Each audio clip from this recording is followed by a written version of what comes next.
Aloha, everyone, and welcome to a rare edition of the worst program on the internet. Today, no smarm, no bullshit stories, no bad attempt at humor. Just a great song by one of the best and most unappreciated bands in history.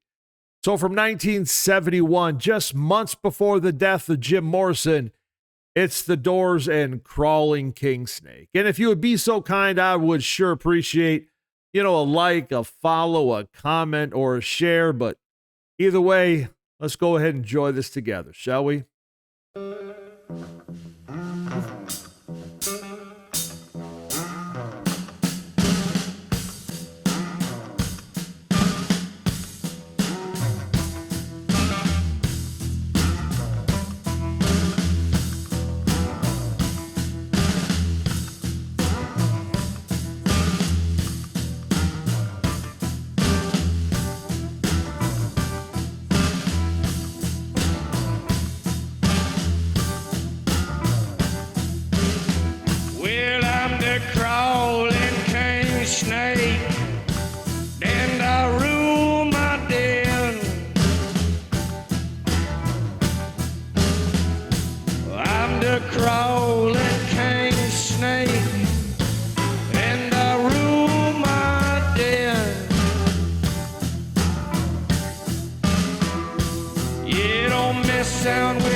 Keep on crawling till the day I die.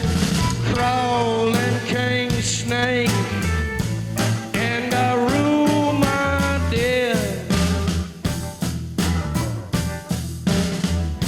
You better give me what I want. Wanna crawl no more.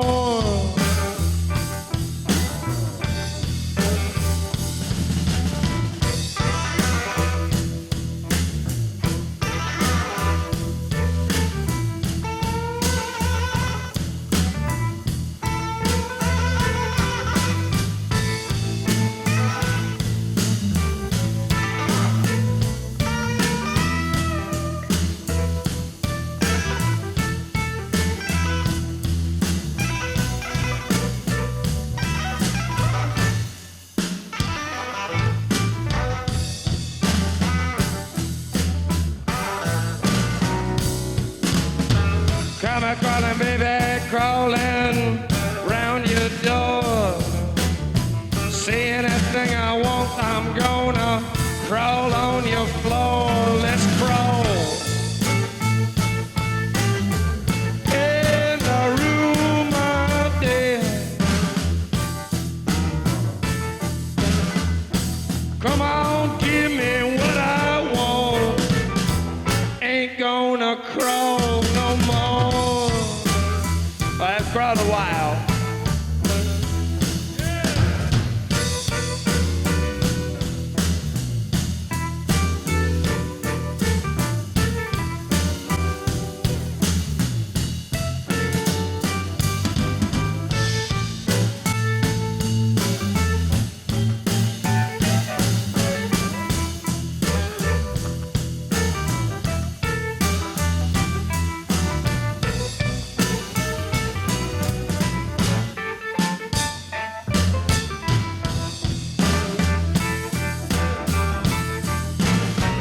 Come on, crawl.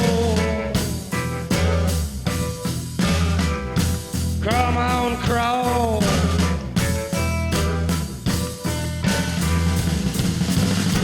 You don't have to on your hands and knees, baby. Crawl all over me. Just like the spider on the wall. Whoa. We gon' crawl one more.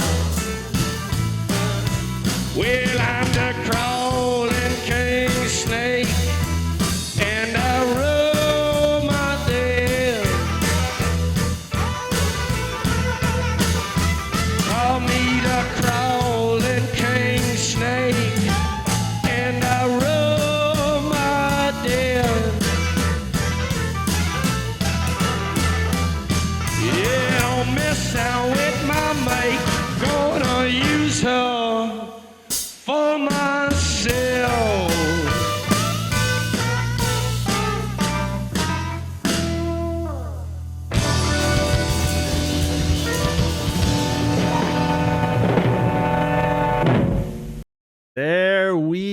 have it.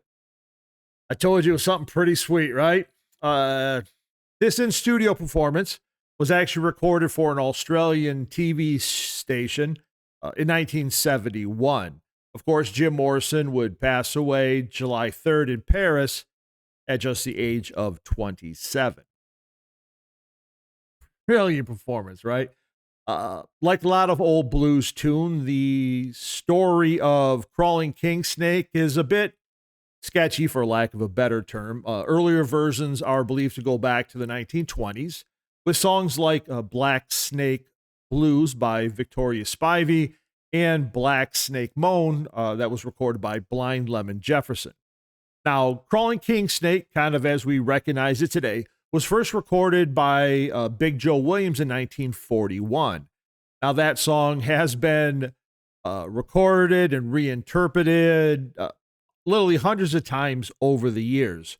Most famously, well, of course, in addition to the Doors, quite naturally, by John Lee Hooker, who began adding it to his set list when he arrived in Detroit in the early 1940s. Now, Hooker, as he would explain it, got his version of the song from an adaptation from Tony Hollins, who called his version I Got That Crawling King Snake. So as you can see, there's never like a linear path in an old blues tune. They all kind of intertwine. Or I think as Willie Dixon once said, that's how one song becomes 50 when you talk about blues music. Now, at the very beginning, I said that the Doors were one of the best or one of the greatest, and yet one of the most underappreciated bands in history. So how can that be? Now, go ahead, put on any Doors LP. From their first one, which was just titled The Doors, to my favorite, the one I showed you earlier, right? L.A. Woman, which was the last one that was recorded with while Jim Morrison was alive. And you'll hear what seems to be an almost effortless mix of rock and blues and country and jazz and whatever else kind of comes to mind, right? And that first album, okay, which I just listened to the whole thing like 2 days ago. You got Break On Through. You got Alabama Song, a.k.a. Whiskey Bar, which is actually kind of a waltz, which actually does come from an opera. And then The End, right? Which, according to Morrison himself, the song could either be as simple as a boy saying goodbye to a girl, or something as dark as someone dealing with something so painful that death becomes a relief. He sings, "This is the end, my friend." I'm sorry. "This is the end, my only friend, the end." Makes sense, right? And I think probably for a lot of us, especially after, is it Platoon, right? They use it in there.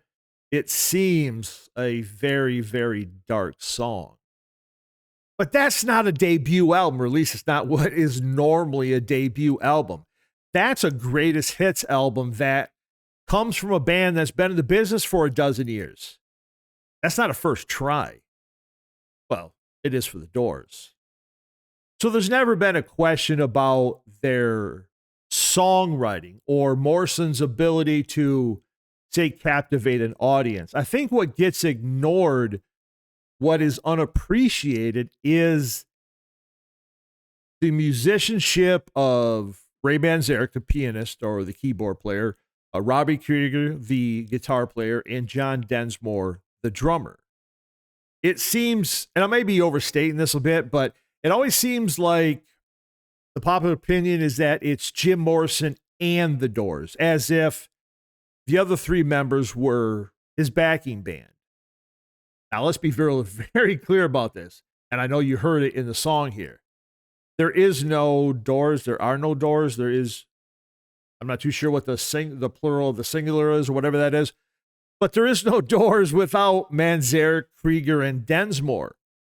You need that high level of musicianship to produce what we've all been listening to. I'm like, go ahead, let's do this. Choose any Doors track you like and give it a listen. Yes, of course, you're going to hear those just fantastic Jim Morrison lyrics, but you also get that great instrumentation that now, 50, 60 years later, the songs still sound fresh.